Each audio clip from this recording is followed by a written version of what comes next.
Good evening. It's Tuesday, December 19th, and welcome back to another episode of Commander's Gridiron. I'm your host, Steve Lockman, where we talk about all things on and off the field about our beloved Commanders.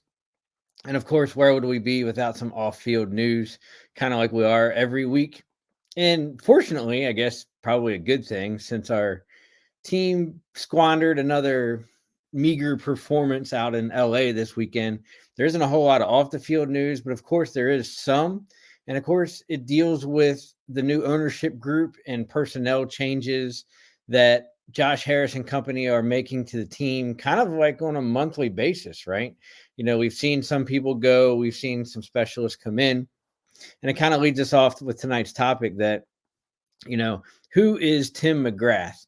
And it kind of made some local headlines here and there around the DC scene that Tim McGrath was hired by the Washington Commanders. And then, of course, the first question that a lot of people asked on social media, local radio stations, and the such is, well, who is this guy? And it was kind of funny because a lot of fans kind of just in meme fashion and being facetious for like, you know, holy shit, the Washington Commanders hired Tim McGraw to come onto their staff. And it's like, no, not McGrath. But Tim McGrath is a consultant, was basically hired as a consultant on player wellness and sports science. And he's going to assist the team in evaluating athletic training, strength and conditioning, nutrition, and player wellness operations, right? And it's kind of goes even a step further than that to be looking at like, well, who is this guy? What kind of experience does he have? That kind of deal. And actually McGrath is going to be the clinic research. He actually is still currently the clinical research director for Pitch Ready, which is a company that specializes in pre-injury reduction strategies and return to sports testing. His expertise on this will be a point of emphasis, and he's supporting the Commanders' operations kind of like an off the field type deal with the medical staff, athletic training, support positions and stuff like that. And it's super interesting to note that Josh Harrison has said multiple times so far in his short ownership tenure that analytics and sports science can give a team an edge. On the analytics side, you got to remember that he recently hired Eugene Shen as the senior vice president of football strategy, which basically is going to look at football operations on the field from a more analytical perspective. So this hiring of Tim McGrath isn't necessarily a surprising one, knowing that over the last, let's be honest, 5, 6, 7 years, our team has actually had kind of a dismal pace of the amount of players we've had on the injured reserve and out with injuries or season-ending injuries on an annual basis. Now, a lot of people will say, look, it's just dumb luck. We chalk it up to, you know, coincidence that, you know, a player cuts in direction A, body part goes direction B and gets injured, you know, knees, ankles, shoulders, backs, whatever. But, you know, there is some argument to be made as well as about the playing surface and the fact, you know, whether it's turf versus grass, and the fact of, you know, does turf raise more injuries than grass, yada, yada, yada. So it is super interesting and somewhat optimistic that, you know, hey, look, we're at least bringing this guy in to evaluate and, you know, look at our operations in the training room and how we condition players and how we rehab players back from injuries. Because we know it's a very physical sport, even though the NFL is the direction of not being that way.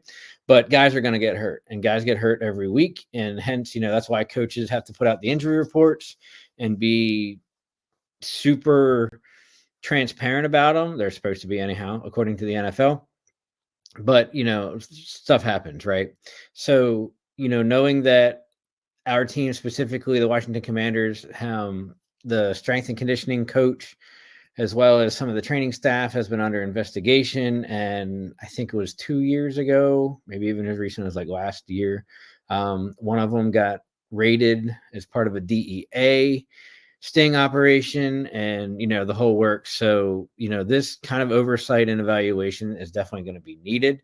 So it'll be interesting to see where things go from here, and kind of what's made out of it, and how the team can produce something of a fruitful nature coming from this appointment. I think he can only do good things.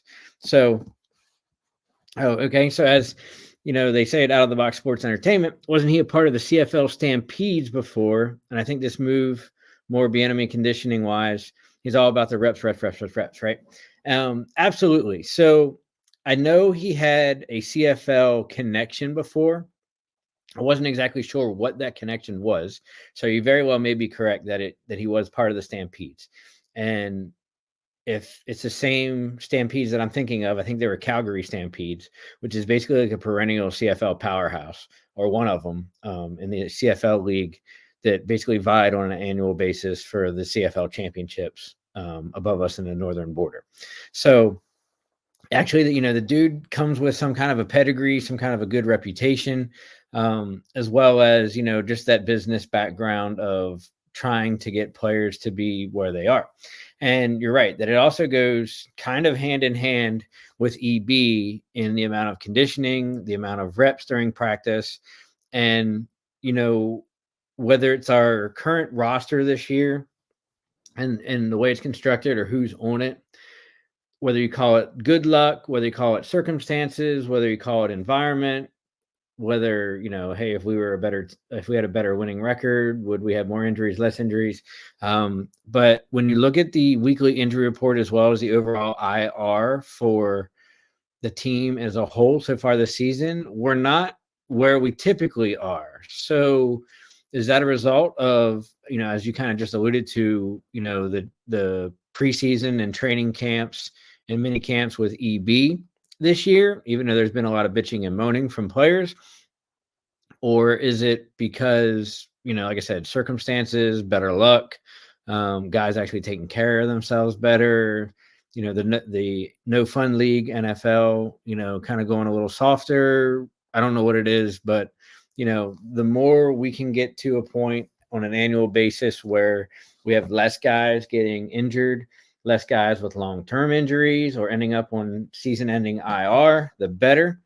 Because look, let's be honest. If you're a team owner and you're shelling out millions and millions of dollars to these guys, in your team payroll of 200 plus million a year for 53 plus guys on the roster, you want to make sure that they're available for all 17 games a season, right? So you're going to do what you can to make sure that they have what they need. And it's kind of interesting that when this announcement was made that Tim McGrath was coming to DC to basically, evaluate the training programs and athletic trainers and the rehab process, the first thing that I thought of, the absolute first thing, I think I was driving to work. And for those of you sports fans that appreciate sports movies, whether it's football, baseball, basketball, whatever, you guys will remember this scene exactly. But in the original Major League Baseball movie, when Tom Berenger and Wesley Snipes, and I think a couple of the other guys, they had the shittiest athletic training equipment and rehab equipment. So they had one of these big like cow tubs, right? Like the farm ice tubs. And they couldn't afford a hot tub or like a ice tub for the Major League Baseball players. So they were literally using this old boat motor and they fired it up that made it so smoky in the training room with a prop motor on the end of it to kind of make it a hot tub for these guys to use in Cleveland, right? And it was the first thing I thought about when they talked about McGrath coming in to evaluate the athletic facilities and amenities of the Washington Commanders, because we know that, like, hey, look, FedEx Field sucks. Ashburn isn't the greatest.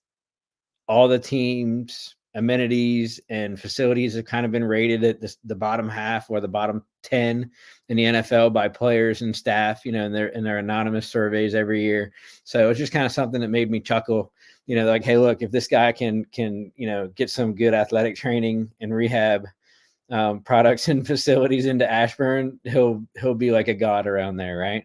So we'll definitely see what happens. As Paul says, hey, look, Tim coached for Harrisburg Stampedes in Harrisburg, PA, which was an indoor football league.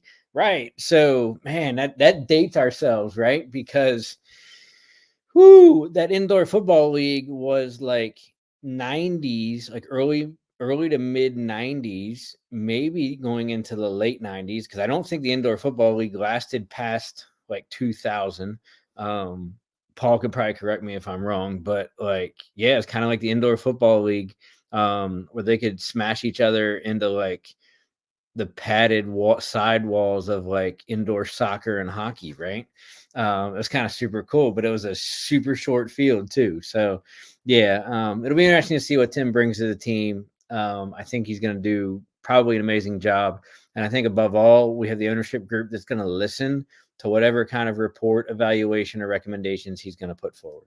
And speaking of ownership group and kind of doing evaluations and learning as well, look, let's be honest. This is Josh Harris's first big dive into NFL ownership. We've documented it numerous times on previous episodes of Commanders Gridiron, how, Josh Harris with, other managing partners, has a substantial stake in ownership in NHL hockey team, NBA basketball team, a percentage in, NASCAR operations team, I think it's European soccer team as well, but this is his first true, majority ownership, and even ownership at that point, ownership stake in an NFL team. And recently, the NFL had the front office and GM accelerator program meetings, which has actually taken place during the NFL owners meetings that were held last week in the Dallas area. And it was super interesting because normally this stuff never makes the news. Okay, your new GM went to this, multi-day conference training, basically to learn how to run a team, tidbits, networking is probably bigger than anything, that kind of deal. But look, we know that Josh Harris took over as primary owner of the Washington Commanders almost 5 to 6 months ago. And he noted that when he took over, there was plenty to do, but the ownership group's focus was on upgrading FedEx Field, which it kind of did with a $40 to $50 million bump, the 2023 season, and of course, improving fan relations. So they got 2 out of 3 right. Obviously, we started upgrading FedEx Field while we're doing the whole new stadium search and build process, which will be a multi-year process. We have improved some fan relations. They came out with their great season ticket increase about a week and a half ago, that almost 2 weeks ago, that, one of the reasons for that was also to improve 2024 fan experience and fan relations.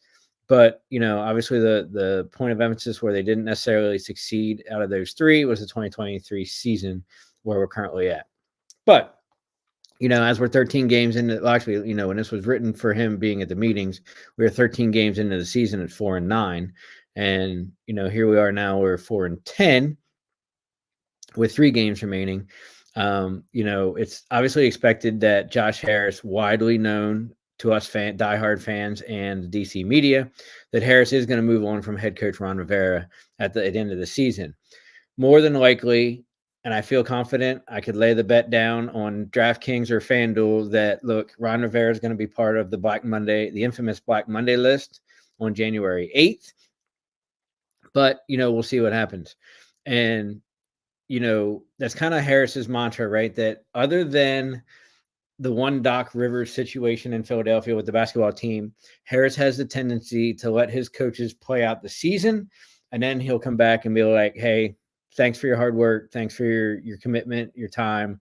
We're going to let you go. And I really think that, Harris has always intended to give Ron Rivera the entire 2023 season, and he's enjoyed that healthy working relationship with the coach, with the transition of ownerships between the Snyder era into the Harrison Company area. But Harris is always looking ahead, right? So he was present, fully present at last week's NFL owners meeting in Dallas, which is actually 2 weeks ago. And what was so significant about the most recent owners meeting? It was the fact that there was a front office and general manager accelerator program. And the goal of the program is to strengthen the pipeline of diverse candidates across all levels of the league. That's kind of what the NFL will kind of put out as their big bullet points to tell you, because the NFL is always trying to push for a more diverse coaching staff, and not necessarily just coaching staff, but also management staff as well. So, and for the longest time, even in Rivera's 4 years here, Rivera has always been one of the few minority coaches in the NFL. So, whatever the reason is, whether people want to make it performance, whether people want to make it political, whether people want to make it demographic, there haven't been very many minority head coaching positions. There haven't been very many minority candidates filling head coaching positions in the NFL. And when they do, they don't necessarily tend to succeed for a very long time. Hence the fact that they're 1-2 years, maybe 3 at the most, and then they're done. And unfortunately, a lot of them just aren't being replaced with minority coaching candidates. So, according to the CBS insider, Jonathan Jones, Harris, along with Carolina Panthers owner David Tepper, who's now being basically dubbed Dan Snyder 2.0, they were the two owners most active and engaged with participants in the program that we just referred to a couple minutes ago. So sources said the two team owners most active and engaged with participants was Josh Harris and Tepper, both of whom have GM openings, well, basically will or could have GM openings by the end of the season. League sources believe as many as a half dozen GM jobs will be open. Now, look, let's be honest. There's already a GM opening in, I was about to say San Diego, but LA with the Chargers. Though more than likely will be a GM opening with Carolina that maybe not, depending on what Tepper does. I mean, he's already fired his coach mid-season. There very well could be a GM opening in Vegas since Antonio Pierce is the interim head coach there. Depending on what happens in New England with the Patriots and Belichick, there's already strong rumors and speculation that at the end of the season, Belichick is going to be gone. So there would be another GM opening as well as head coach. And then, of course, in DC, because let's be honest, if Harrison Company is not going to return Ron Rivera as head coach, there is no way that Martin Mayhew and Martin Herney are returning as GM and assistant GM, like player personnel president or whatever Herney's title is. I don't even know. Right. And as Paul says, hey, look, he heard a rumor that Tom Coughlin is talking GM out of Carolina. So, and it's interesting that Coughlin's name comes back up. I mean, first off, the guy's old as dirt. Second, I mean, he is productive, whether it's coach or GM. He did. Now I might got to rack my memory here. I want to say he was part of the Giants' last Super Bowl winning team with Eli Manning. If not, he at least took the Giants to the Super Bowl, but I'm pretty sure he won the Super Bowl with Eli Manning in the second time around. Then he became GM of the Jacksonville Jaguars and actually helped build them into a decent contender before the owner decided to blow it all up and fire them and the whole 9 yards. So, whether it's a coach or GM management, Coughlin is, brings a decent reputation and resume to the table for any team. And Carolina would probably be a good fit for him as long as he could put up with Tepper. So the meetings that they had in Dallas were super important. As Jones noted it was last year's accelerator meetings where Titans owner Amy Adams Strunk met Ray Carthon, who's basically now hired as the general manager of the Tennessee Titans that they did in this past January to work with Coach Mike Vrabel. While Washington fans are impatient due to another meaningless year of December football, Harris has preached patience. Look, patience, patience, patience.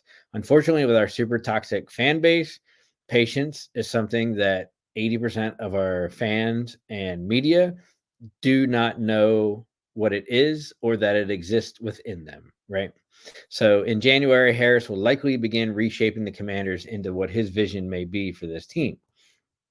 So, we know that, look, there's changes coming.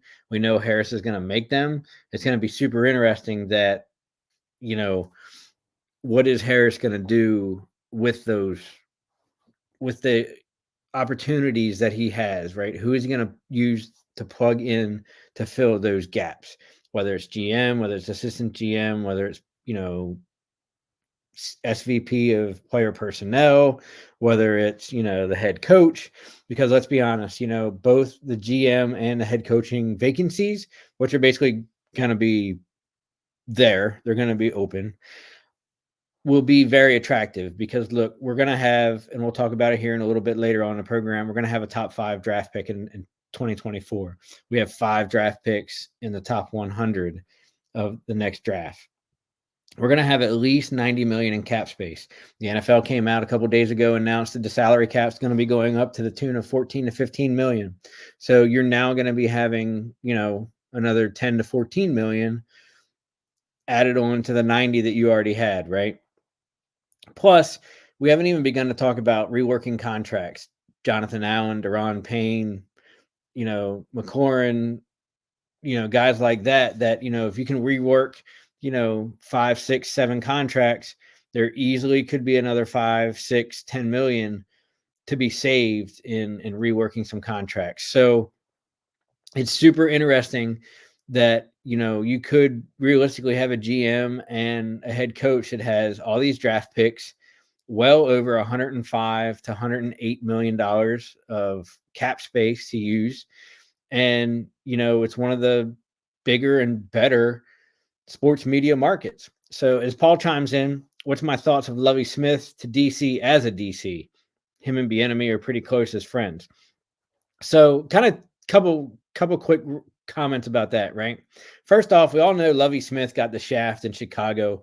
It was super interesting that, the last time the Chicago Bears had a winning season was under Lovie Smith, which coincidentally happened to be Lovie Smith's last season as head coach of the Chicago Bears. So, the dude has, let's be honest, a mediocre to a slightly above average roster. Gives them a winning season. I think they were 10 wins that year, maybe 11, but it was probably like a 10-win season for Chicago Bears. And then Chicago Bears ownership and management turned around and was like, hey, you're done. Bye, Lovie. So Lovie was a really good head coach, especially for those guys and that fit. But Lovie is actually also known probably more so for his defensive coordinator skills than maybe even his head coaching skills. So while I would certainly entertain the likes of Lovie Smith to be a defensive coordinator for us, one of the things, actually, there's probably a couple of things that come to mind about that, right? One, I don't think our next head coach is going to be a defensive coordinator. So bringing in Lovie Smith to be defensive coordinator kind of makes some sense, right? Number 2, it's going to be super interesting where EB plays into this because, there's a lot of talk already about, why didn't Harris and company fire Ron after the Dallas game, after they were on a short week and, let EB coach out the last 4 to 5 weeks of the season, give him a shot. Then you lose a couple more times and it's like, why is Ron still there? Let EB, what are you really going to gain by having EB as head coach for 3 weeks, maybe 4, yada, yada, yada. There's a lot of speculation that Bieniemy might not even be around in DC next year, which would be super interesting and surprising because I kind of wonder why he even came to DC if there weren't some kind of pre-notions or backdoor working to give him a position or say a slanted edge at that position of head coach. Like why would you leave a multi-time winning Super Bowl team in Kansas City to come to DC for one season if you weren't going to be head coach the following year? How much of the blame on offensive struggles and growing pains in young quarterback Sam Howell goes to EB? Is all the bitching and moaning from players, and what players are they coming from? Is it valid? Is it, something worth harping on that, we as fans and DC media love to do? So it'll definitely be interesting to see what happens. So if Josh Harris cleans house from head coach, and we all got rid of our defensive coordinator. We already got rid of our defensive backs coach. What's not to keep Harris from cleaning house completely and letting go of EB, of which there's going to be a lot of head coaching vacancies, right? There's already talk that, obviously we know the Chargers have a vacancy. The Las Vegas Raiders are going to have a vacancy, whether or not they turn around and put Antonio Pearson there, who's done a pretty good job as interim head coach, that kind of deal. Carolina is going to have a coaching vacancy. Washington is going to have a coaching vacancy. New England, more than likely, is going to have a coaching vacancy. There's a very good possibility that Chicago has a coaching vacancy. So, there's realistically going to be probably 6 to 8 coaching vacancies in the NFL.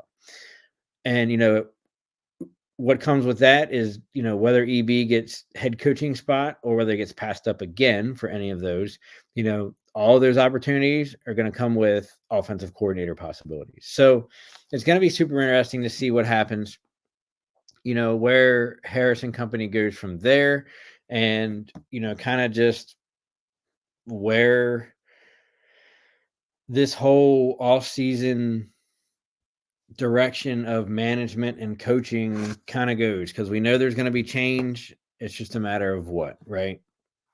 So, as Paul chimes in, he's like, look, just stay away from my man Dan Quinn. Oh, he's the man, right?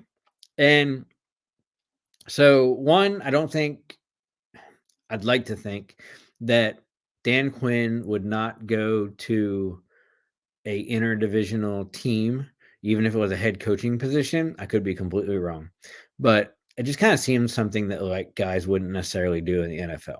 That's number one. Number two, while we do need a defensive coordinator, I don't think our team would be as attractive to Dan Quinn than to be actually, to be a better position going to DC than what he has now in Dallas, if that makes sense. Whether or not it's the personnel, whether or not it's the scheme, whether or not it's the rest of his coaching staff, whether or not, it's the owner, like who knows, right? But, he has a perennial solid defensive team and staff in Dallas. Now, obviously he's putting up with Jerry Jones every year, but, he kind of has McCarthy to go between him and Jerry Jones. So, I don't think Dan Quinn would necessarily be targeted for DC. That's definitely not to say that Dan Quinn might not be targeted for a lot of other coaching vacancies around the NFL. So it'll definitely be interesting to see what happens there, and, kind of something to keep your eye on that as the season, or I should say as the off season goes along, will be, keep your eyes on and kind of watch the revolving door of coordinators and coaches get swapped around, right? But kind of as we know, hey, look, it's been a hard season. It's been a long season already. We still got 3 weeks to go, and we've definitely been way below expectations this year. Look, we knew, or at least, the realistic fans knew, we weren't necessarily going to be super good this year. It's interesting because, the coaching staff and management, especially Rivera and Mayhew, will tell you that, hey, look, we got the best guys to put out on the field, but like our best guys aren't even, I don't want to say JV, but, they're better than practice squad guys for other teams, but like the quality of players just isn't there. And, for whatever reason, we just didn't want to go out and, spend the money in free agency. We didn't want to sign, guys as guys get hurt or whatever, make trades. Now, was that a lot of it due to, Dan Snyder and knowing that, ownership was going to change? He was selling the team, rebranding, yada, yada, yada, probably all of the above. But it kind of is what it is. And we went into this past weekend at 4-9 against the 6-7 Los Angeles Rams team. Look, let's be honest. We definitely had our mistakes. There were definitely some, important missed calls by the referees, which have definitely garnered attention across the season, across many NFL games, each and every Sunday. But unfortunately, we came out on the short end of the stick against the Los Angeles Rams out at SoFi Field, 28-20. Now, let's be honest that, you know, 2 touchdowns were basically garbage touchdowns in the fourth quarter when we decided that we were going to bench Sam Howell and throw in Jacoby Brissett, which we're going to get to, you know, here in a couple of minutes after the game recap about the quarterback battle that is, I don't want to say ensuing, but it's kind of here, even though Ron Rivera doesn't want it to be here, and kind of that whole mantra going with that. But look, when, you know, as we know, for whatever reason, our team got off to a super slow start and scored 0 points in the first half to Los Angeles's 13. Now, look, 13 points is not a hard amount to come back from. It's not a hard amount to tie up to, unless you're the Washington Commanders. And, you know, it's been an up-down season with Sam Howell. Which Sam Howell are you going to get? You know, one that'll give you 300 yards, 0 or 1 interceptions, or you're going to get it with, you know, the 150 yards that, you know, 2 or 3 turnovers, a couple sacks, and mediocre performance. And we kind of got the mediocre Sam, right? Unfortunately. So, as we know, look, let's be honest, you know, Stafford kind of did what Stafford does. You know, he went 25 33, 258 yards, 2 touchdowns. Let's give credit where credit is due. Williams from the Rams had 27 carries. They decided just to give him the rock for 152 yards, 1 touchdown. And then, look, we knew who their wide receiver number 1 is, and that's going to be Cooper Kupp, and he had 8 receptions for 111 yards and 1 touchdown. What was definitely surprising was Terry McLaurin, who's my favorite wide receiver and current Walter Payton Man of the Year nominee for the Washington Commanders. Go Terry. Had 6 receptions for 141 yards and 1 touchdown. While that sounds like a great stat line, it actually is. And what makes it super surprising is that, A, it's Terry McLaurin's first 100-yard receiving game of the season, which will actually blow your mind when you think that Terry McLaurin is our number 1 wide receiver. Number 2, over half of those yards came on the last 2 drives of the game from not Sam Howell, but from backup quarterback Jacoby Brissett, who came in when they benched Sam Howell in the fourth quarter. So that's kind of like super interesting to note, right? B-Rob was out. Brian Robinson was out of the game with an injury. So basically came down to Chris Rodriguez and Antonio Gibson as the running backs, and Rodriguez led the way with 10 carries for 35 yards for basically 3.5 coverage. And one of the things that we're going to talk about here in a couple of minutes, but the leading quarterback, basically by yards, especially, and even by touchdowns, was Jacoby Brissett, who was 8 for 10, which is a pretty good, you know, mix. I mean, that's 80% for 124 yards and 2 touchdowns. And let's be honest, that all those stats came in about 5 minutes of the fourth quarter. So, you know, we're going to, like I said, we're going to get into that here in a little bit, kind of dig a little deeper, see what's going on. But, you know, as we do all the time, we'll do the quick game summary. Look, LA let it off with a field goal, up 3-0. Williams had one of his touchdown runs, made it 10-0. They kicked another field goal right before half with 3 seconds left to make it 13-0 at the half. Then it came out, and, you know, whether it was communication breakdown, whether it was the coverage issue, whether it was the fact that you didn't see, it's so interesting. It looked like the cornerback thought that they were in some kind of a zone coverage with safety help over the back, or I should say over the top, right? Almost like a 2-2 shell. But for some reason, the safety on the right-hand side of the field behind said cornerback was playing man-to-man on the next guy in, which I think was the slot receiver, not the tight end, but the slot receiver, and the way they were lined up, right? So when Cooper Kupp decides to go straight down the field with a little bit of a cut action and kind of a cut out, that kind of almost like a stop and go, the cornerback stopped thinking that he was going to have help over the top on the back from the safety. And I don't remember who the safety was. But obviously that safety kind of went into the center of the field with his man that was coming up, you know, alongside Cooper Kupp, and then broke off kind of like in a post route, right? leaving Cooper Kupp wide open. Stevie Wonder probably could have just put his hands up and called the ball from Matt Stafford and, basically walked in for 62-yard touchdown run from Matt Stafford against the Commanders. But luckily, we were able to put some kind of a drive together, which, whether we have stalled drives, 3 and outs, whether we have drives that, can go 7, 8, 9 plays, and then we end up punting, whatever. Sam Howell did find Curtis Samuel for a 19-yard touchdown pass in the back of the end zone to make it 20-7. Demarcus Robinson then turned around, caught a ball 23 yards from Stafford to make it 28-7.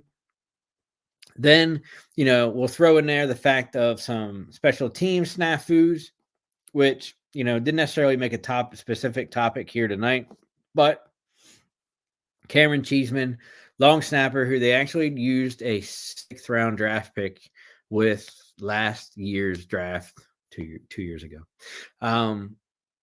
What has been so inconsistent this year. He was terrible during preseason. He was terrible in the home opener. And I think it was even the second week game against Denver that, launched the ball over Tressway's head, skipped one back to Tressway on a field goal that Joey Slide didn't, couldn't make, couldn't connect on. So they brought in another guy. I don't even think it was the guy they just signed off the street today. Tucker Addington, I think his name is. But they basically brought in some competition for Cheeseman. Now, whether or not that was legitimate, hey, there's a legitimate shot that we're going to sign another long snapper, or whether it was just try to stir up some motivation to make this kid get better. I guess my biggest problem with long snapping is hey, look, so I was backup long snapper in high school, and it's not exactly the hardest thing to do in the world. Number 2, you get paid a lot of money to long snap. And even though it is the minimum, league salary or whatever, you're still making a couple $100,000 to long snap each year. And it's the same technique, same motion, same everything. So I'm not exactly sure how he started messing up his long snapping. Is there something in his head that his internal timing goes off with how he snaps the ball or spins it between his legs? I don't know. But it was definitely noticeable. And it was definitely something that was affecting the outcome of the rest of the special teams that all needs to sync together to be successful. And Sunday was no shortage of that, right? So it was so funny that during the game, I read a tweet by somebody who was basically being a smartass, but made the comment that Tressway, who's our annual Pro Bowl punter, was basically one of our best wide receivers of the season this year because he had to catch all the errant passes from Cheeseman every time he tried to go punt the ball for our team. And actually found that super funny because the person was probably 100% dead on. But it is what it is. So, just because the offense couldn't necessarily get up and down the field, they couldn't put anything together for scoring. And, it was 28-7 in the fourth quarter. Or for whatever reason, I'm not even sure why. And even Ron Rivera didn't allude to it directly, not like he ever does in his after-game press conference. But he benched Sam Howell with about 8 minutes left in the fourth quarter and brought in backup Jacoby Brissett, who played for Cleveland the year before. And Brissett kind of took off from there. As Paul says, look, it's easier. Oh, no, not them before defenses can line up over the snapper anymore. One job, how can you mess that up, right? Oh, exactly. Because I'm pretty sure that, and I could be wrong unless they change the rules, what they probably did.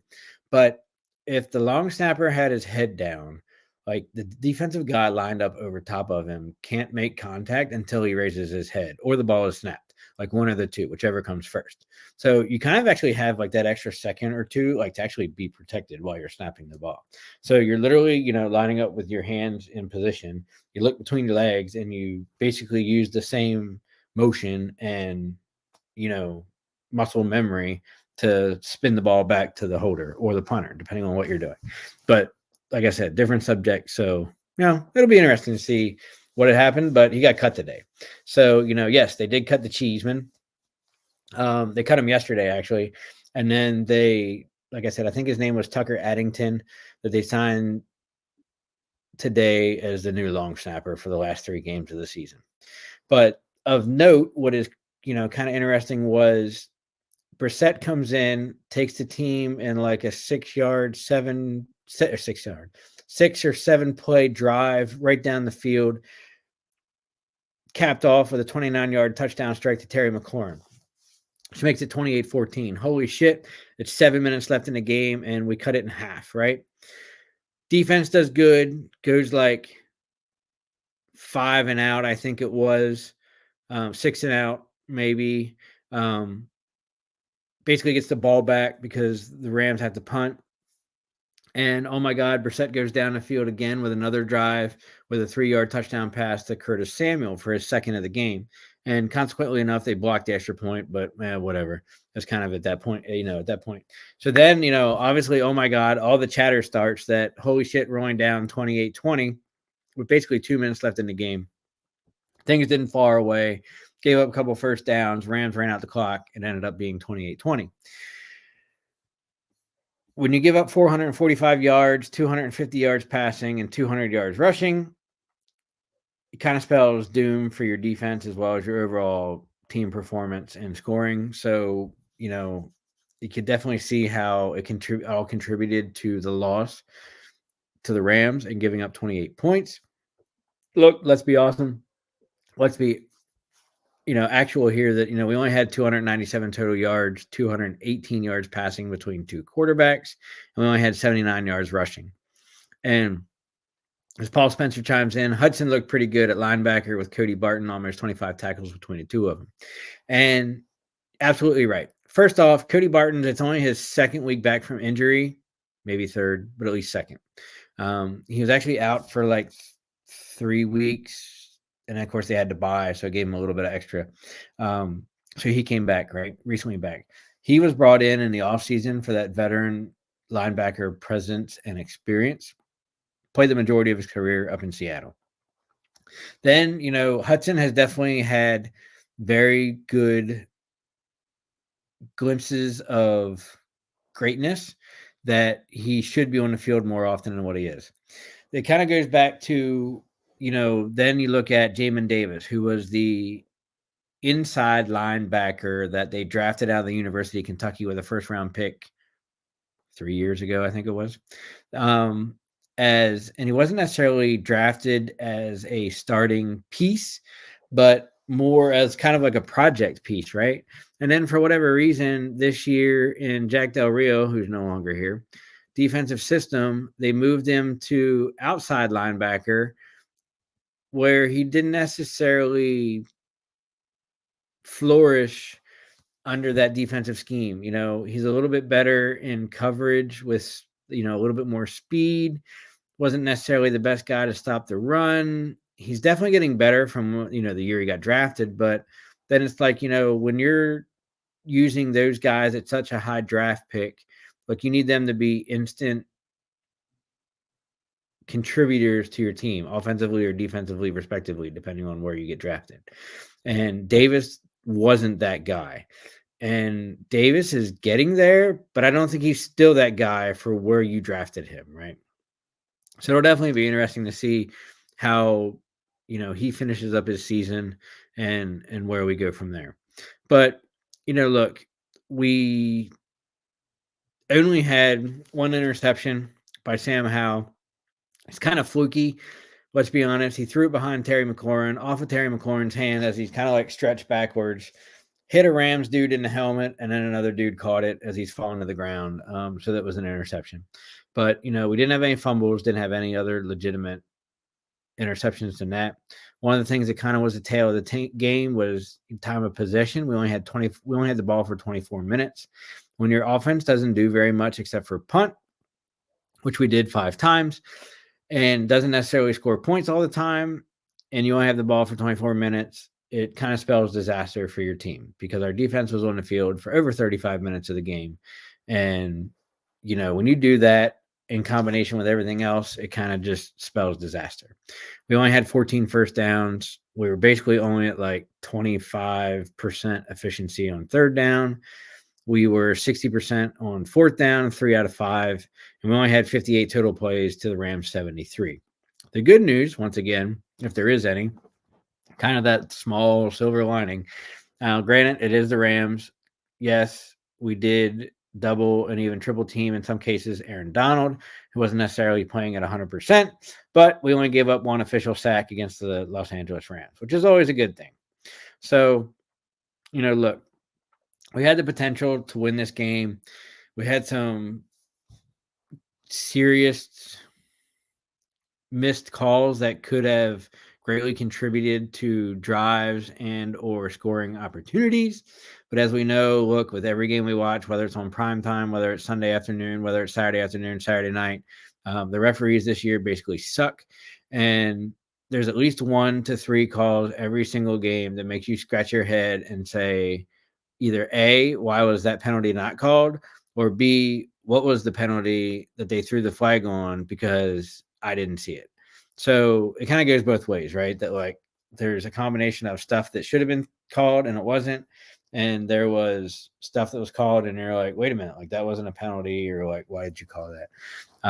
Even to the point that, former NFL officiating executive Dean Blandino said that apparently there was a memo sent out yesterday or some kind of notification communication to NFL referees saying that they haven't really opened up an official investigation, but they were looking into the possibility of referee decisions and outcomes versus gambling, professional sports, football gambling in certain games. Now, the report that I saw was from a creditable source. I think it was Bleacher Report or Yahoo, who's fairly decent.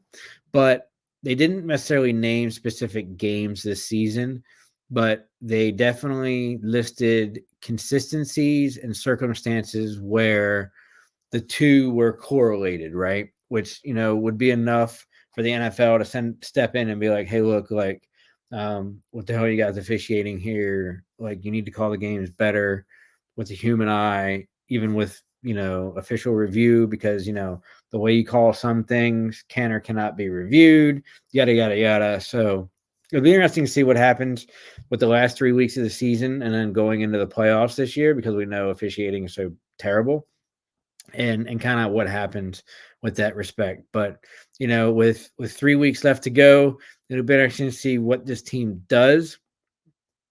And hey, look, Paul says, I'll tell you, as a betting man, I honestly think some refs are iffy when you look at their past history versus the Vegas lines.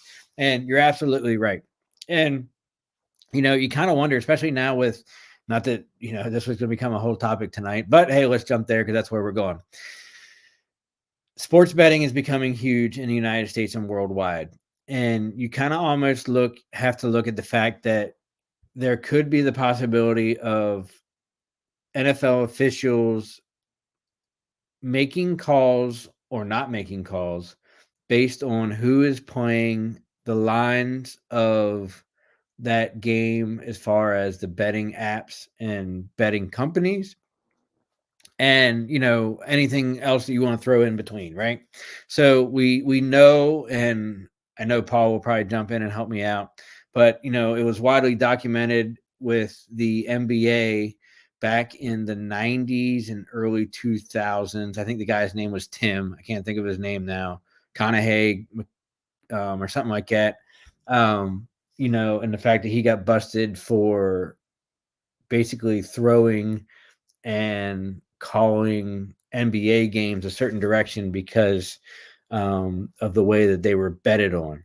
And it would not surprise me if certain NFL officials were doing the same thing, right? So basically it's like point shaving in the NBA. Thanks, Paul. It's like point shaving in the NBA by refs, right? So, is it possible? Look, I'm not going to jump on that whole conspiracy theory that the NBA or the NBA, that the NFL is scripted and, games are predetermined, blah, blah, blah, blah, blah, because it would take way too many people to make that happen, right? That like games are scripted, like this team's going to win tonight and this and this and this. But there is certainly the possibility that, a referee could call a penalty or not call a penalty that could ultimately affect a scoring drive, a scoring opportunity, or the outcome of the game based on, you know, extracurricular, external forces that encompass the world of sports gambling and sports betting on the NFL. There you go, Tim Donaghy, the NBA, Tim Donaghy, the NBA ref. And look, one of my former coworkers down at the firehouse, his brother was a wide-known NBA referee and was actually mentioned in the documentary. I forget whether it was Netflix or Hulu or whoever did that on Tim, that, you know, let's be honest, that, and he's still making waves. He made waves earlier this NBA season with, I know I'm going to mess this up, Chris Paul, I think it was. But, there's been numerous mentions that NBA referees, including Scott Foster, who I worked with his brother for a couple of years in the fire company, that, was possibly involved with Tim and numerous others that, in that whole NBA refereeing scandal for years, right? But it was never able to be found, I think, credible evidence. So, for the bulk of it, Tim ended up taking the fall. I think there were a couple other guys that, had some punishments, a couple suspensions from referee, and maybe some fines, yada, yada, yada. But nothing to the extent that Tim did. And look, let's be honest, it wouldn't surprise me if there was something along those lines, maybe not to the extent like Tim has done, in the NBA, but something that, would definitely be worth looking into, that, might raise or be able to have more consistency for the NFL officiating. Because, whether it's my game that the Commanders are playing, whether you turn on the TV and you watch the Eagles game last night, Cowboys, whatever, whoever your team is, there's probably so many games that, officials just aren't getting it right. And I'm with you, man. If so, DraftKings owes me a bunch of money. I bet there'd probably be 4 digits in my FanDuel account if that were the case as well. Chuckle, chuckle, chuckle. But before we move on and touch base on next week's game with the New York Jets, we're going to take a quick second, talk about our sponsors here at Out of the Box Sports Network. First up, we have Jason Fine, attorney Big Al at 1-800-HURT-123, who can help you with all of your motor vehicle accidents, slips and falls, workman compensations, personal injury claims. Has 3 convenient office locations, one in Philadelphia, PA, one in Cherry Hill, New Jersey, one in Pittsburgh, PA. That's Jason Fine, a.k.a. Attorney Big Al. Call that number at 1-800-HURT-123. Tell him you saw us here at Out of the Box Sports Network on any one of our awesome shows. He'll hook you up. Remember, you don't get charged if you don't win. And I guarantee if you tell him that you know Paul Spencer or that you've seen Paul Spencer talking on our network as well, he'll definitely hook you up. And if you're like my team, where it's the Washington Commanders or the Eagles who lose week after week, he'll definitely throw you some sympathy and help you out. Next up, we have our Monkey Cult Coffee, the evolution of flavor-infused coffee, who has their newest blend, the organic blend, Peru La Florida, which actually complements very well with their bourbon chocolate chip, the toasted coconut rum, and the Sumatran blend. Use promo code OOTBSports for your online discount at monkeycultcoffee.com. Get all of your coffee needs, your mugs, your shirts, your grinders, your hardware, as well as your bags and bags of coffee this holiday season. Remember to use that promo code OOTBSports for your online discount at monkeycultcoffee.com. All right. As we kind of wrap up the last 2 or 3 topics here of tonight's show, we basically got 2 topics left. We're going to preview the game next week against the New York Jets, which is actually, man, kind of like a hard game to, I don't want to say, maybe, I mean, you could say like a hard game to preview, and even a hard game to call. It'll definitely be interesting to see this coming Thursday night on the NFL Pick'em show with Paul and Dan, how those 2 guys go. I know they're both anti-Commanders, so they're probably going to pick the Jets, both of them, but we'll see how they go as we got a couple more days for those guys to mull over the decision. I know this game definitely won't be their lock of the week, but it'll definitely be one to watch, and I'll be tuning in on Thursday night to kind of see how they pick this game as well. But you got to look at, when I look at the preview for the upcoming game, I kind of look at what that team did, the previous Sunday against their opponent. And, it's interesting that they put up the goose egg against the Miami Dolphins. Now, look, Miami Dolphins has the highest profile offense in the NFL right this year, between Tua and the Cheetah, and, that awesome running game led by Mustard. And, Waddle on the outside with the Cheetah, the whole 9 yards. But I kind of expected the Jets to at least put up 3, 6, 9 points. I mean, maybe kick some field goals here and there, but they got shut out. And Paul chimes in, hey, look, did you hear Rodgers wants to play? Actually, it's funny you say that, but, every Tuesday, and it's great feed because, my Commanders are playing the Jets. Every Tuesday on the Pat McAfee show, it's Aaron Rodgers Tuesday. And Aaron Rodgers basically came out today. I don't know if Paul saw this or even clips of it on social media, but said, hey, look, just because I'm activated in the 21-day practice window or whatever that is, doesn't mean that I'm 100% ready to go. And quite honestly, I don't feel 100% like I'm ready to go. So basically, I don't know if it was him being him, kind of throwing some shade at whoever thought he was going to be coming back this early, but he's basically like, hey, look, 14 weeks from an Achilles injury is pretty aggressive for everybody, and that's not me. So he basically came out and said, hey, look, I'm not playing Sunday. Now, I know stranger things have happened, especially with Aaron Rodgers. And, look, it wouldn't surprise me if they come out on Saturday and be like, hey, holy shit, Aaron Rodgers is going to start tomorrow. But then you got to also look at, what is New York really playing for? Are they still in the hunt for a playoff spot? Are they in the hunt for the division? No. To the best of my knowledge, if they are in the hunt, they're like at the bottom, of 4 teams in the hunt for the 7th playoff spot, whatever. But they're sitting at 5-9. So, hey, look, like, what do they really have to play for? Like I said, they got shut out by Miami. They gave up 30 points, 24 at halftime, and then basically held the Dolphins to 6 points in the second half. But it was super interesting because, the Jets had 2 quarterbacks in this game. Now, I didn't watch the game. I don't know.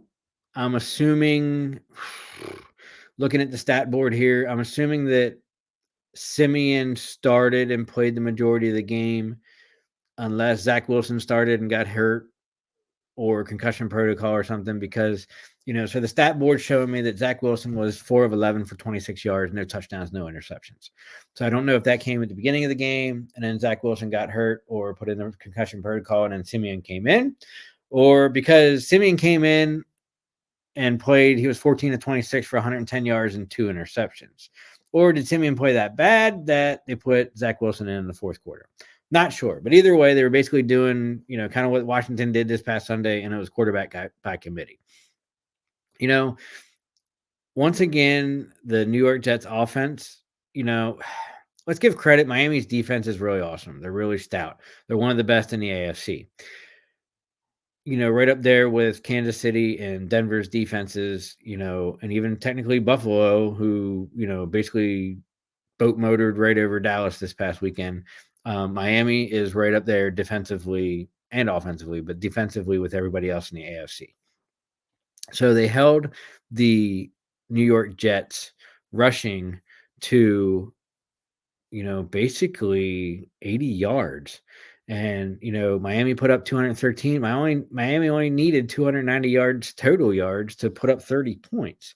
So, and they held the Jets to 80 passing yards, and they held the Jets to 23 rushing yards for 103 total yards offense. Normally a team has 103 yards rushing alone, not just 103 total yards, but 103 yards rushing. And that didn't happen. So, look, what happened? The Jets had the ball for 23 minutes. So it's basically almost the same amount of time that the Washington Commanders had the ball in their game. And, there were 2 interceptions thrown, both by Simeon, 2 fumbles lost by the Jets. The Jets killed themselves with 7 penalties. And actually, Miami had 9. Holy shit. The Jets punted 5 times. They allowed 6 sacks. They basically had the same amount. This is what's staggering is they had the same amount of plays as the Dolphins. So they had 55 to the Dolphins 57. They were 0 for 2 on 4th downs, and they're 5 for 13. So basically almost half on 3rd downs. And, as Paul says, Zach Wilson started the game or started last week, but he looked so bad that they put Simeon in. So, so then the question is like, is Aaron Rodgers going to come in? If he does come in, what's he really playing for? Is he healthy enough to come in? So it's going to be interesting to see, look, today's Tuesday. I would love to think that we could probably beat the New York Jets. However, the New York Jets still do have a pretty good, solid defense, right? And as Paul says, one part of the NFL Pick'em show, Paul is taking the Commanders, LOL. But a game like 15-12, Commanders can't score, be good defense. Jets can't score on anybody. That's true. Definitely not the lock of the week. True. I don't think it'll be a high-scoring game because you're absolutely right. The Jets have a pretty good to solid defense. I would like to think that even our Swiss cheese defense can do better against the Jets than the Jets defense can do against our offense. So it'll probably be, both teams are not going to score more than 20 points. I would probably put the over-under at like 30, 35. Holy shit, probably 35 for the game against the Jets. And you're right. It'll probably be like a 17-9, 17-10. It'll probably be 17-10 because we'll give up a touchdown. We always give everybody a touchdown. Even the Giants. I mean, shit, we give them out like candy. And, so I bet it'll be like a 17-10, 20-10 game against the Jets. Hopefully we come out on top. But then that kind of takes us into our last topic of, the 2024. And, one of the things that's super interesting about that is, not necessarily that I am ever a fan of tanking. And, look, I don't think any player is tanking the NFL. They all try as hard as they can because, they're getting paid to do. And look, if you're not playing and you're not putting in some effort for next season and for this season especially, you're not going to be around next season to even play. So, look, as Out of the Box Sports says, DraftKings puts the Jets at -3, probably because they're home. Actually, I don't even know where this game is. I should know that. I feel bad. And the over-under at 37. So, so I wasn't far off at like 35. So the over-under at 37.5. So 20-10 would be 30. Yeah, so I definitely take the under on that. I just don't see it being over 37.5. And, so I thought it was at MetLife. So so -3, so it's basically home field advantage. So if you take away the 3 points, it's typically given in the sports betting world for a home field advantage. The bettors are basically saying, look, these two teams suck, and it's dead even. Let's be honest, right? So right now, as it sits after this most current week of NFL contests, Washington currently sits at number 4 in the 2024 NFL draft order. Currently, as the current draft order sits, it's number 1 with the Chicago Bears, courtesy of the Carolina Panthers from the trade last season and the DJ Moore trade. Number 2 is New England. Number 3 is the Arizona Cardinals. The number 4 is Washington Commanders, followed by number 5, Chicago Bears, respectively. Now, there is actually talk, and, as teams, as you see, it's so funny because, when your team sucks, you're going to fall into this set of ideas and circumstances and stuff on social media that's so hilarious. It's not funny, right? But as you get towards the end of the season, if you're a really good team, they all have playoff scenarios. I need this team to win to get in. I need this team to lose or tie, yada, yada, yada. The clinch playoff berths, clinch buys, yada, yada, right? Our team, no, we're not talking about that crap. We're talking about how we can get a top 2 draft pick in 2024. So, with that being said, there's 2 paths right now that stand in the way for the Commanders to have a top 2 draft pick in 2024. So, Washington loses out. Okay, last 3 games, we lose to the Jets, we lose to the Niners, we lose to the Cowboys, which is all, I don't want to say a certainty, but it's all within the realm of possibility for us, right? It really is. Let's be honest. Number 2, the Cardinals beat the Bears in Week 16. That would help us out tremendously. Number 3, the Patriots beat the Jets in Week 18, which is definitely doable, especially if Aaron Rodgers doesn't come back. So that would be the biggest path to get us into the number 2 pick, to go from number 4 to number 2. Then they'd likely pick at number 2 at that point, which would be very enticing. Goes back to our conversation at the beginning of the show tonight with the head coaching vacancy as well as the GM vacancy that's going to be there in the beginning of January. So, look, even as of a couple of days ago, it puts, according to ESPN analytics and, even some of the betting odds, whether it's FanDuel, DraftKings, Caesars, whoever, the Commanders have a 17%. So this was actually before Sunday's game when we lost. So it might even go higher, a little bit higher now. The Commanders had a 17% chance of picking in the top 2, according to ESPN analytics. Look, let's be honest. The Commanders have lost 5 straight and 7 out of the last 8. Even after starting off, 2-2, 2-3, and even some of those losses, look, we took the Eagles to overtime. We lost to the Eagles by like 3 or we lost by the Eagles by 7 in the game in the second go round when we should have beat them, so, but look, let's be honest, we lost 5 straight. We've lost 7 out of 8. Things aren't going very well. So, even sitting at number 4 draft pick would be huge. If we can go up, even to number 3 or number 2, it'd just be some icing on the cake, right? So let's be honest. Then the talk becomes, well, who do you take at number 4? What do you do with number 4? We have the Bears' second-round draft pick, which essentially would be a high, very high draft pick, unless they keep winning the rest of their games. So to have 5 picks in the top 100 in the first 3 rounds, especially the first 3 picks in the first 50, I think it is 54, you got some options, right? But let's be honest, there's been 38 quarterbacks drafted in the first round since 2011, the year that the NFL changed the collective bargaining agreement, and set that wage scale for rookies, right? To kind of currently know because before that it was, whatever you wanted to pay rookies. So now it makes it extremely affordable to draft a quarterback, use that quarterback on a rookie deal for the first 4 years before you have to activate the 5th-year option, pay him a bunch of freaking money, and, kind of go from there. So these 38 first-round quarterbacks have made a total of 1,909 starts. What's their record? 1,034 wins, 1,035 losses, and 7 ties. Almost exactly break even. Now, what's even crazier about this, and this is all according to Business Insider, that only one of those 38 quarterbacks led their team to a Super Bowl victory, and that was none other than Patty Mahomes from the Kansas City Chiefs. So when I looked at the list from, I think it was even like 1989, because the first person on the list was Troy Aikman, and it listed all the quarterbacks who've basically been successful. And I think their definition of successful was Super Bowl wins, playoff appearances, and maybe even like Pro Bowls or like, led whatever, like you actually put some consistency to it. There were more X's against the first round quarterbacks than there were basically green check marks. So then the question becomes, what do we do with that pick? Do we go offensive line with pick number 4, or higher? Because look, let's be honest. If you're picking in the top 4, there's a very good likelihood that one of the 3 top quarterbacks is going to be there when you're drafting at number 4.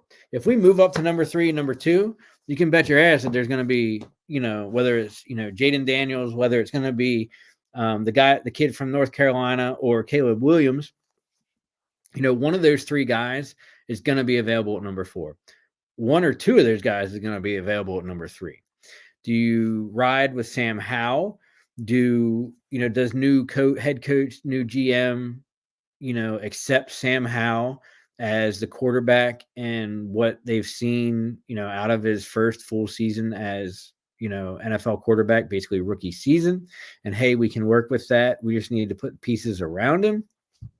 Or do they do what typically new coaches and GMs are going to do? And, look, hey, put him in training camp. He's going to be QB number 2.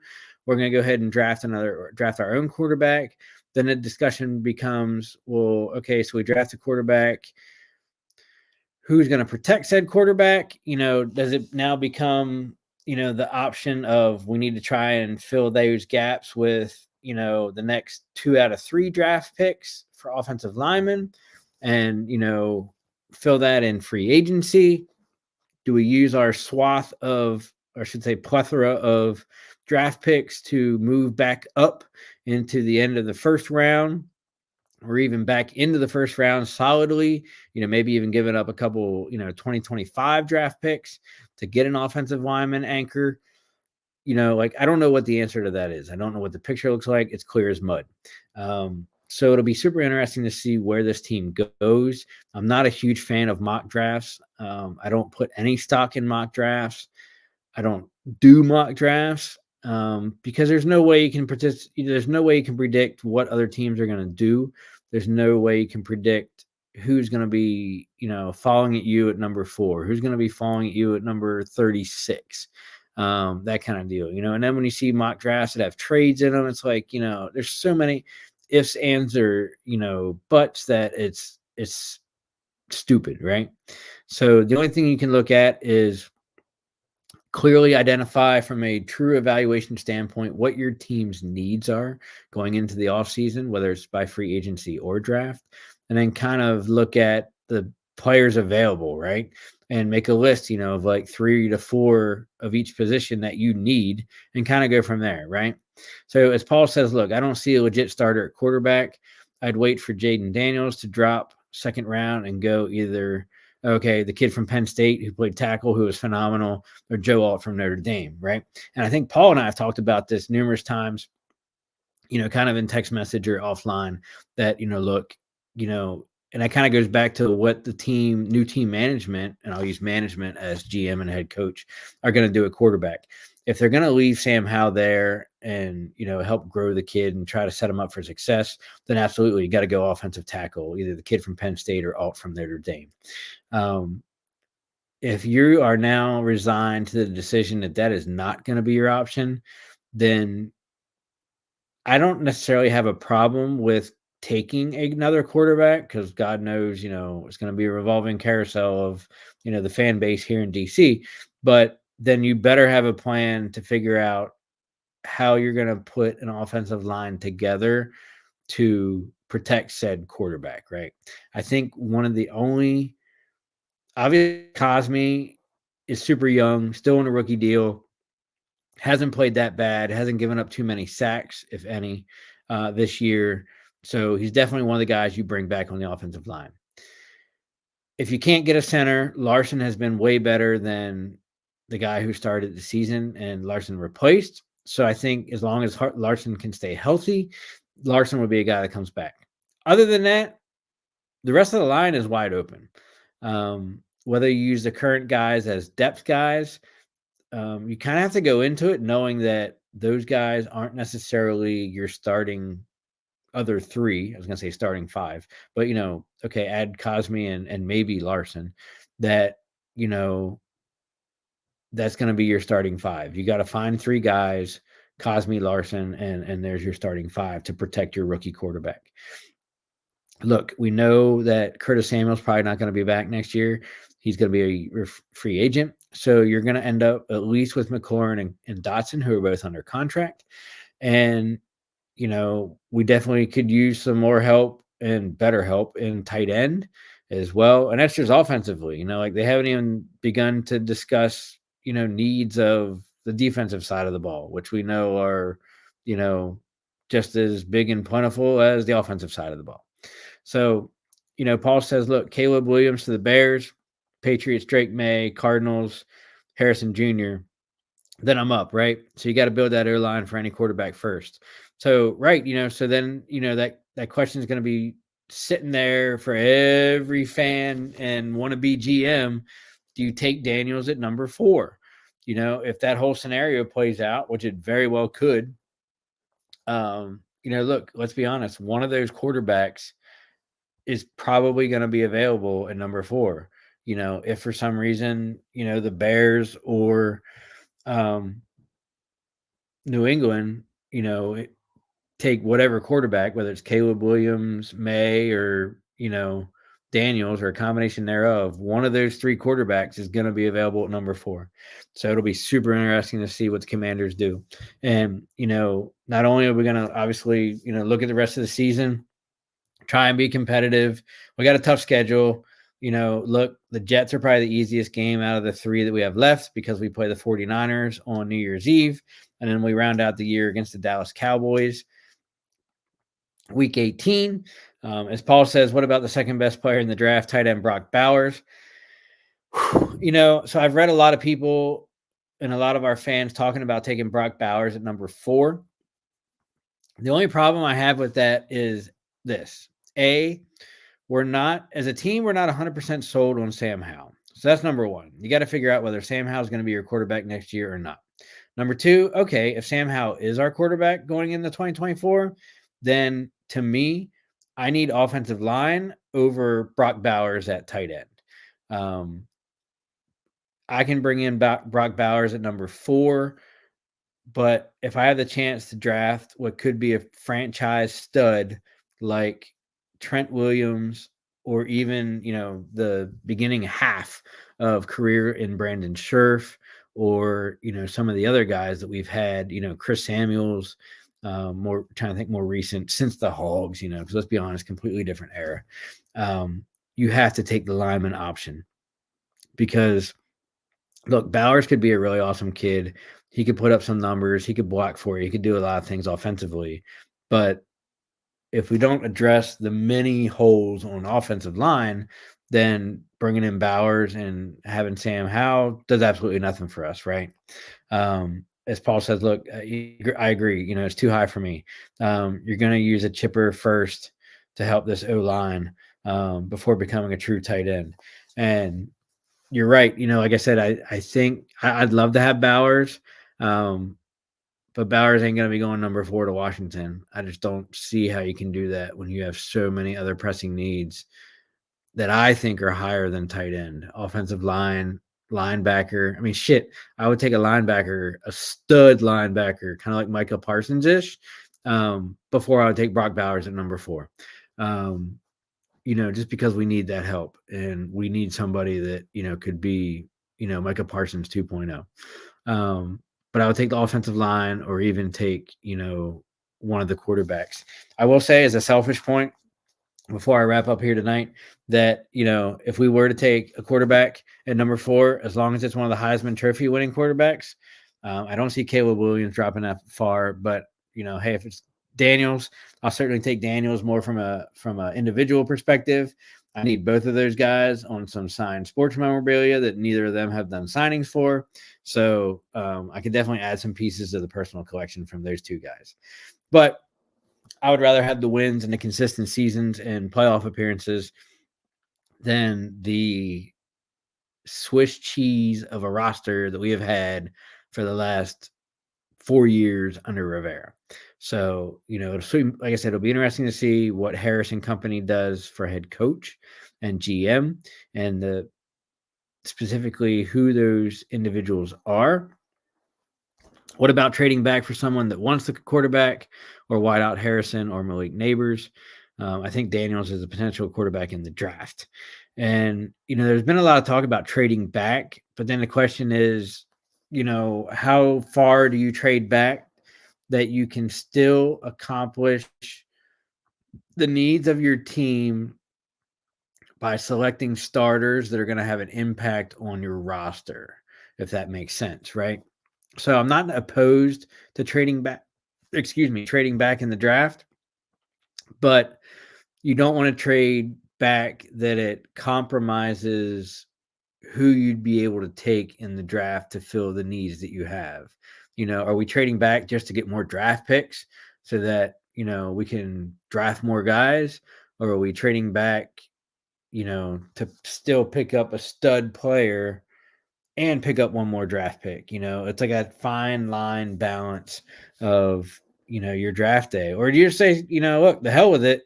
We're going to stay where we are at number 4. We're going to pick somebody that can, impact and be beneficial to our team. And, we'll see what happens.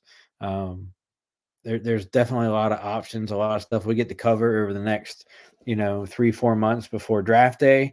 We have the combine coming up in February. We have free agency starting. We have Black Monday on January 8th when our coach is going to be fired. So it's going to be awesome, right? No shortage of stuff to talk about for our team. As Paul says, if you do trade back, take Latham, the offensive tackle out of Bama in the mid 15 to 20s, complete stud as well. Look, anybody that comes out of Bama, Georgia, you can probably throw a couple other schools in there as well. And of course, we know the studs, from Penn State and Notre Dame as well. But, let's be honest, there's a lot of teams looking for offensive line help. And it's something that it's something that NFL teams are kind of always chasing on an annual basis, right? How to make their offensive lines better. So, you got to find somebody that's going to be that impact player, whether it's end of the first round, beginning of the second. I think even having that Bears pick, and even if we end up picking, obviously we're going to be picking top 4. So we could have essentially 2 picks in the first 4 picks of the second round. So let's say you do go quarterback at number 4, do you take both picks of the second round at offensive line? The first pick better be offense. The first pick of the second round better be your offensive line. And then do you do linebacker or another need that you have? So,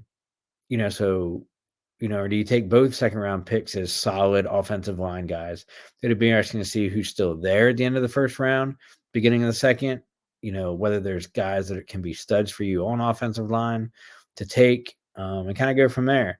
Plus, it'll be interesting to see by the time the draft comes around who we might have actually taken in free agency as well. So, it'll be super interesting to kind of see what happens and where we go. But, here at Commander's Gridiron, we're going to have you covered with all that chatter. Look, I'll look at all the mock drafts and see what these people come up with. The guys at ESPN, CBS Sports, as crazy as some of them are, we'll dissect them, kind of look at, why they did what they did, or, so, kind of to see how they came up with what they did or what needs we need to address. And, it'll give us something to talk about, something to cover, when we're not playing playoff football. So it'll certainly be interesting. Look, we could take linebacker Jeremiah Trotter Jr. What a slap to the Eagles. Yeah, right. Well, it's funny because 1 season, 2 seasons, it might have been 2 seasons. We had his dad, Jeremiah Trotter, playing linebacker for the Redskins. Because I actually have his autographed jersey hanging up here in the basement, even though he's predominantly known for his career in Philadelphia. But yeah, it actually would be pretty cool to draft some of those guys, right? Hey, Dave, what's going on? Thanks for chiming in tonight. Thanks for tuning in as well. Hopefully you guys are out of mourning from your loss against the Buffalo Bills. It have been interesting to tune into Dave and Paul and them 215 boys this week to see what they have to say about their game against Buffalo. I sympathize with you guys because we got thrashed by the Buffalo at 37-3 or 37-10 or something like that. So look, I'm going to be honest about who wins the NFC East before I log off tonight. And I'll probably be my last statement before the night, before we log off. So in 19 years, I think it's 19, without looking at the top of my head, there have been no repeat winners of the NFC East in 19 seasons. And I honestly think, as crazy as that stat is, that it now becomes 20 seasons at the end of this year. The Eagles just seem to be too dysfunctional coming down this stretch. And last night's loss against Seattle, like, they had the opportunity to right their sinking ship, so to speak. And look, I get it. The whole defensive calling changed, with Matt Patricia, and I don't even remember who their DC was, who was up in the coach's box or whatever. But when the team that went to the Super Bowl the year before is, I don't want to say dysfunctional, but I mean, I guess you could say dysfunctional here this late in the season, before what should be making a push and getting primed for a good, solid playoff run. It it kind of raises red flags, right?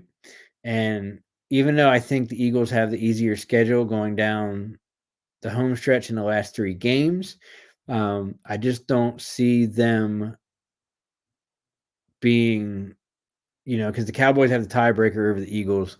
So, I honestly think that, look, even though the Cowboys got, basically steamrolled by Buffalo, that the Cowboys are still a good enough team, that they can put together a good final 3 weeks. Even if they don't go 3-0 in the last 3 weeks, they can go 2-1, which, even if they can go 2-1, if they don't go 3-0, will still be good enough to put them over top of the Eagles for the NFC East. So I think the Cowboys are going to win the NFC East.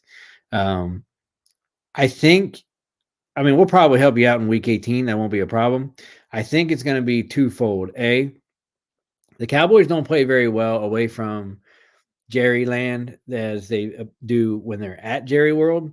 So, unfortunately, you guys have to come to DC on week 18. So that's number one, to see which one we get. Number two, which Dak is going to show up in week 18? Is going to be the good Dak, the MVP candidate, or is going to be Dak, I need to cut you from the Dallas Cowboys quarterback? Number three, it's going to be interesting to see what kind of a push you guys are in for playoffs or buys. And what I mean by that is, if seeding has nothing to do with it, is McCarthy going to rest players? Is everybody going to play? Is everybody going to play the full game? Yada, yada, yada. If by some stroke of God, the NFC East is still on the line come week 18, then I can see McCarthy and company playing everybody and the Dallas Cowboys beat the Commanders for the NFC East title. If for some reason you guys want to only play like the first half and then put the, JV Cowboys in or whatever, then there's a possibility that we could beat you guys.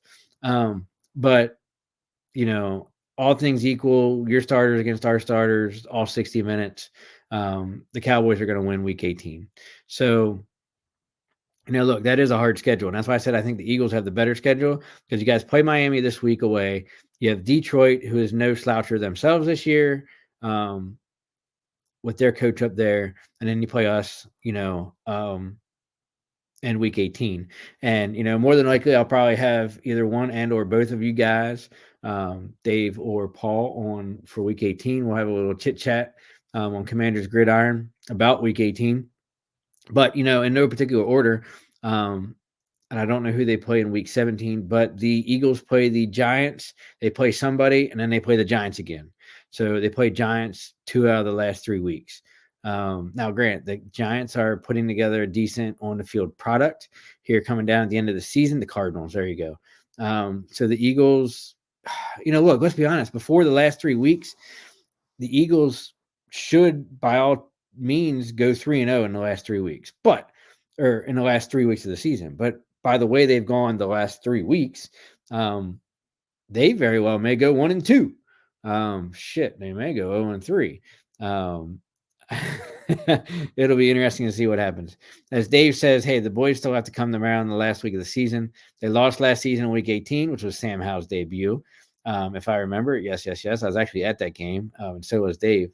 I'm planning to come down and watch it in FedEx Field. God bless you.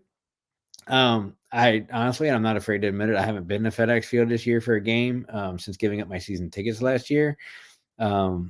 I don't know if I can.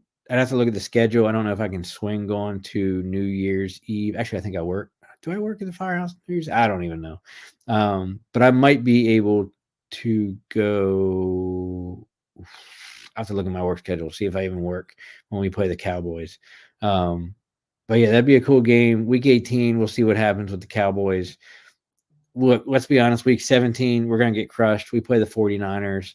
And of course, this weekend, we take on the New York Jets at MetLife Stadium. So it'll be interesting to see what happens. So, we could go 1-2 in the last 3 weeks. Could go 0-3. So we'll see what happens. But, here at Commanders Gridiron, we're going to cover everything on and off the field for Commanders. Obviously, with next week's episode, it'll be after Christmas. So I want to wish all my listeners who are watching or listening a Merry Christmas, Happy Holidays. Take care of yourselves this holiday weekend.